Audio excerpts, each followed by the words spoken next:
Now, Sports Talk with Broads. Here's Hunter Brody.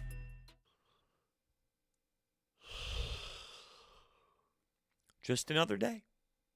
Just another day. Just another day watching this Philadelphia Phillies bullpen blow up. Huh? Just another day. The bullpen's ERA is a whopping 7.17. The quote of the season: "You can't make this up." In a game where Bryce Harper crushes 2 bombs. In a game where Bryce Harper, Alec Boehm, Didi Gregorius goes back to back to back. In a game where you have a 6-3 lead, you fall apart. Completely fall apart. Unreal.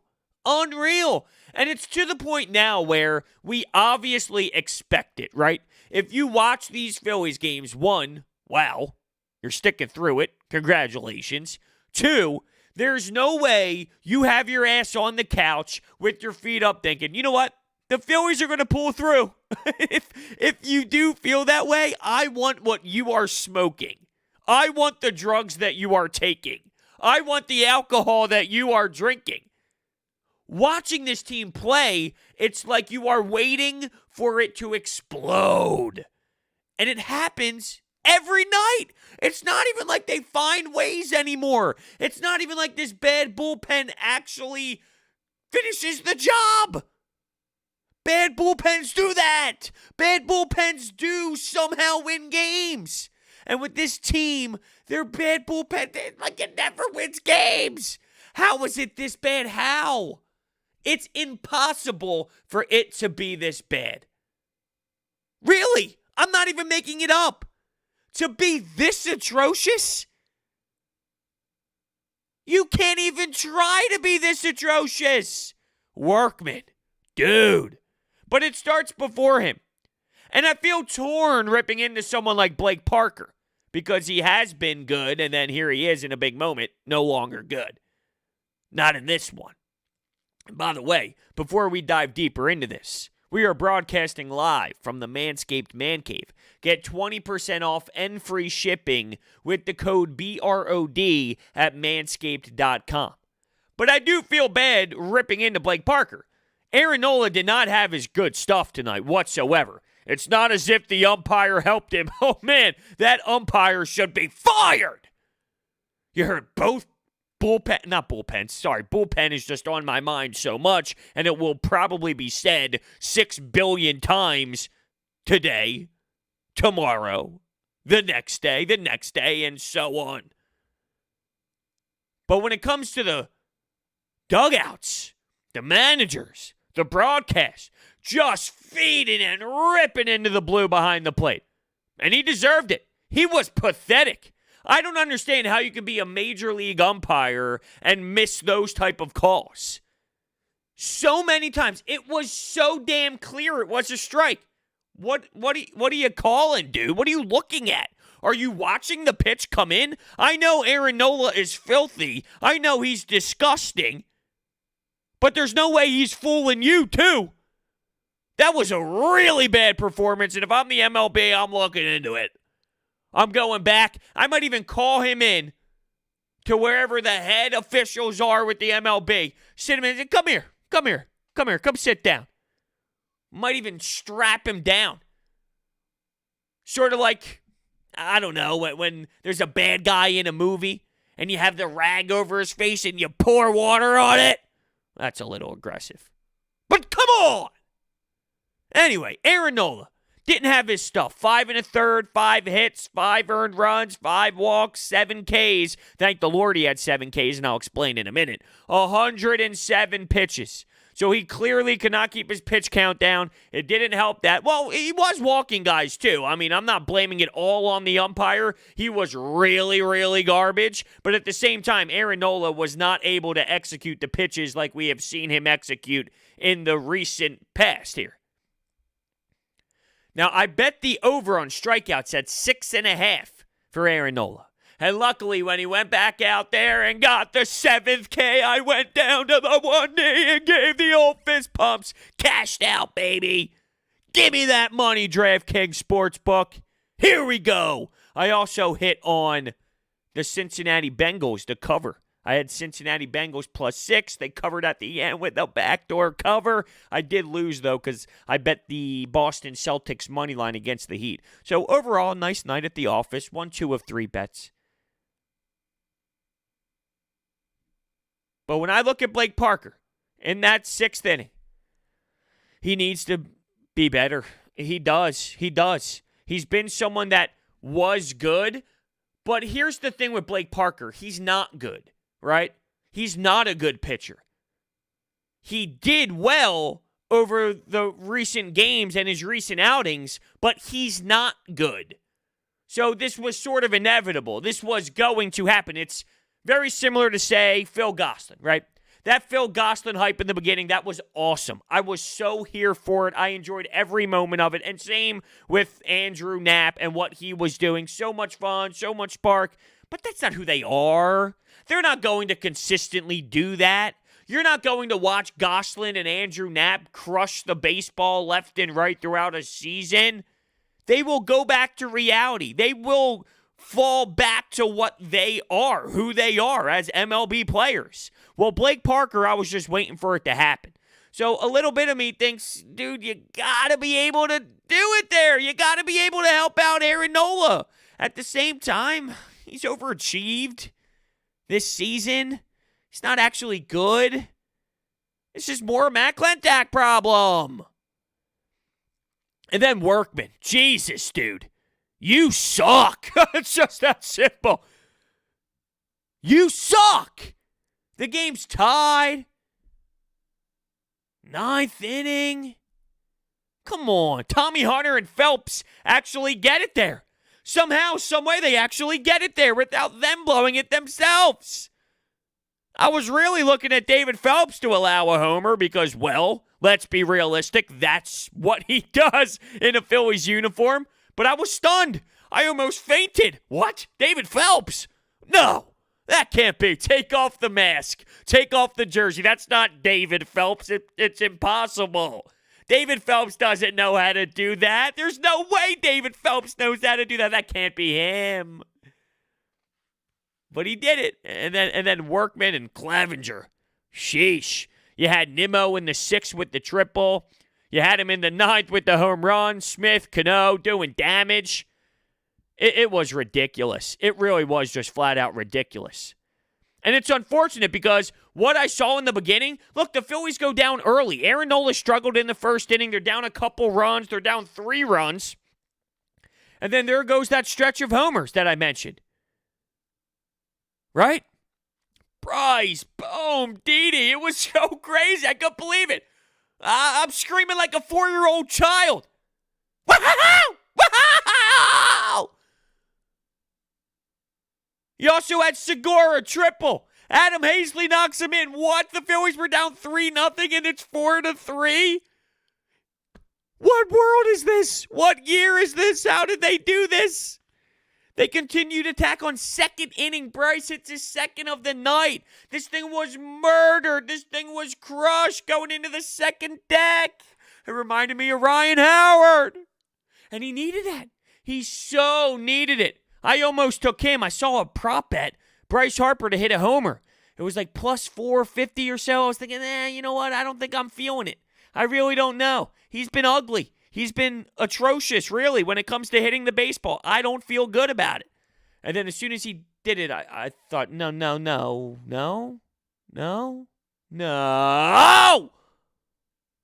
Cost me some Chipotle runs. Crazy. Lugo went 1 2/3. The Phillies get the Mets starting pitcher out of the game with the snap of their fingers, and then they go quiet again. They had opportunities. There's no doubt that this Phillies offense could have knocked in more runs throughout this game. All right, I saw a lot of base runners on the bases, and they weren't able to come up with that hit. Is that the nature of the beast, though, when you got to go so heavy on these players that aren't really everyday MLB guys? The Phillies are utilizing Mickey Moniak. He stinks, yet he's playing already. Number 1 overall pick, yada, yada, yada. He stinks. He's not ready to play, and realistically, I don't think he ever will be. He's bad. He's not a good player. He goes 0 for 4. But the fact that the Phillies are already using him, it just shows you where they are at when it comes to this roster. Gene Segura, he gets drilled. He's out. We hear bad news about JT, probably not going to be ready for the weekend. Rhys Hoskins, come on. There's no way he's coming back. Dude's going to have Tommy Johns on his non-throwing hand as a first baseman?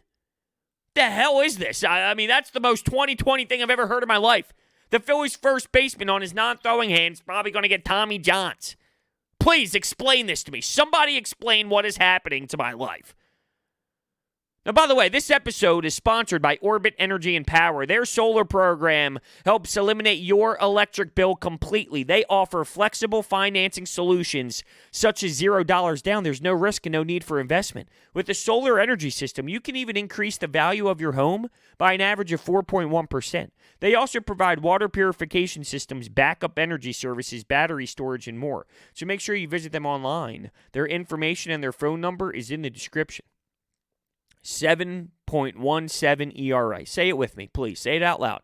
3, 2, 1. 7.17 ERA for the bullpen. One more time. 3, 2, 1. 7.17 ERA for this bullpen. Did you throw up? Did you vomit? Because I feel my Chipotle coming up right now.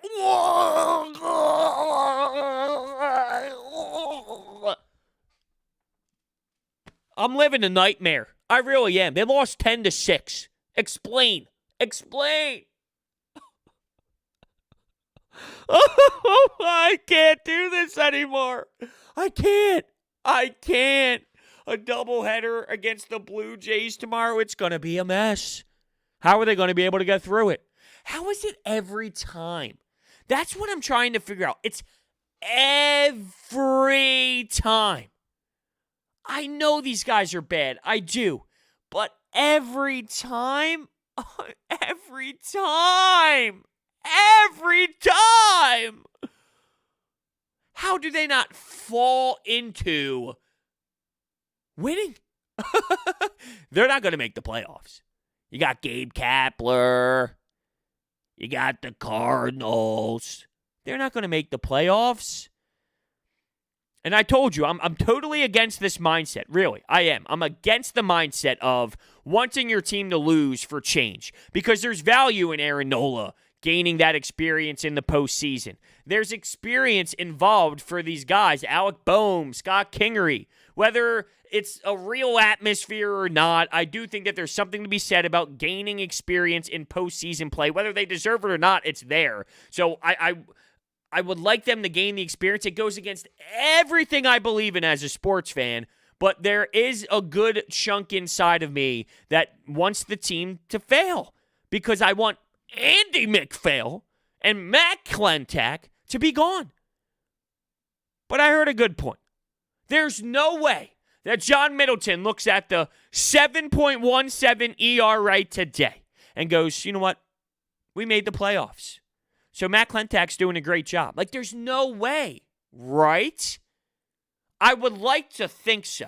I would like to think that it is literally not even realistic to, even if you make the playoffs, look at this team, look at the way it's constructed, look at the payroll, look at the bullpen, and go, Matt Klentak, you're a genius. Matt Klentak, I want to bring you back. Just look at the contract, though. And in a year with COVID-19, he's still got the contract. Would John Middleton be willing to part ways? There is a loud, and I mean loud fan base here right now that's extremely unhappy. And John Middleton is a smart man. He's a billionaire for a reason. So I would like to think that he's hearing this, okay? He's hearing the noise. He's hearing what's going on. And Matt Klentak, he deserves to get canned. Absolutely canned after this season for whatever the hell that slop, that just garbage, pathetic group of individuals that he allowed to sit in that bullpen all season long. They talk about the playoffs and the schedule and what's left. It's wild how quickly it went. 60 baseball seasons, I mean, it's 2 months when you look at it. But it flew the hell by, and I couldn't be happier. It's weird, though, because it flew the hell by, yet because of how painful these losses have been, it's almost as if it's been forever at the same time. It happened so quick, yet all these losses have added up, and there's so much pain involved that it seemed like every night it happened, and I couldn't believe it. And there was so much pain that it seemed like it was so long. If that makes any sense whatsoever, I'm sure it does. Tell me I'm making sense, please. But this is what happens. It messes with my mental state. It messes with my mind. Because I have to watch this team play again tomorrow. Look, they lost the game with Aaron Nola and Zach Wheeler. You cannot lose those games. What's your alternative? Arrieta's not going to be back. Not back for the regular season, at least. Oh, okay. How many more starts do you think he's going to make then? Spencer Howard, IL. This is going to be embarrassing to watch. And it's funny, I got people reaching out to me. Bros, why do you do this to yourself? Why do you watch this team play? And it's a great question. It really is. It's actually a fantastic question.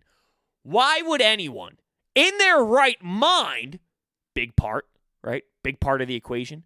Why would anyone sit here every night and actually put their eyeballs on the television screen? On the screen. Now, I had the triple TV setup going. So I did have Thursday night football, Cincinnati and Cleveland. I had the basketball game flipping back and forth on that third TV between playoff basketball and playoff hockey. And at the top right, I had the Phillies. So it wasn't main TV for me. I went off to the side. I went off to the secondary TV. I let football have the volume. Now, of course, when that went to commercial, I did the bang, bang. I'm all over the mutes. I mean, I'm all in it. Bang, bang, mute, mute, mute, mute, mute. So commercial, mute. And I go on to the Phillies game to get some, I was going to say, some excitement from the broadcast, but then I started laughing, remembering what the hell I'm even talking about right now. But why do I do this was the question. And it's a simple answer. It pays the bills. It pays the bills. If it didn't pay the bill, there's a 0% chance that I'm still going through this crap. There's just no way, right? There's no way. At least I like to tell myself that, but I know I'm not sane. I know I'm not. Bases loaded opportunity? Nope. What's a bases loaded opportunity? The Phillies don't know what that is. Timely hits when that happens, they don't know what that is. And I really wanted to be so amped up about that back-to-back-to-back. I couldn't believe it. I went for the standard Broads Twitter picture. You can follow me, by the way, at Broads81. I would say very funny content, good information, a nice follow on Twitter. Make sure you do that. But I went for the standard picture of myself, selfie, when Didi hit the third one. It was something like this. Exclamation points, Didi! Replying to myself when I was freaking out about the original back-to-back from Harper and Bohm. And it's all for nothing. It's all a big waste. This Phillies team, it's all a big waste. Deja vu. Deja vu. Every day I wake up and I have my coffee and I think to myself, who's it going to be tonight? Who's it going to be tonight? Tommy Hunter? No. When he's on, he's like Michael Jordan. Brandon Workman? No, Joe Girardi doesn't really trust him. So he probably won't even go to him if Hector Neris is available. Clevenger? Like what? Clevenger.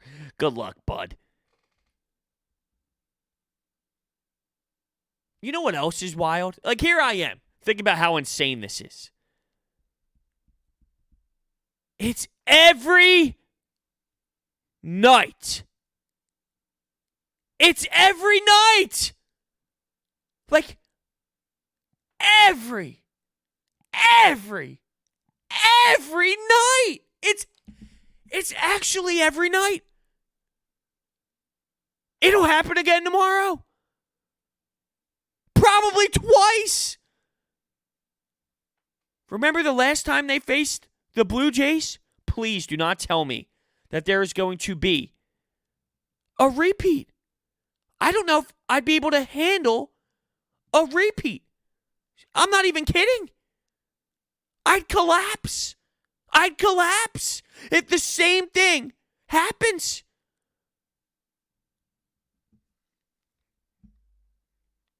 There's no way I look at this team and go, well, you know what the problem is? The injuries.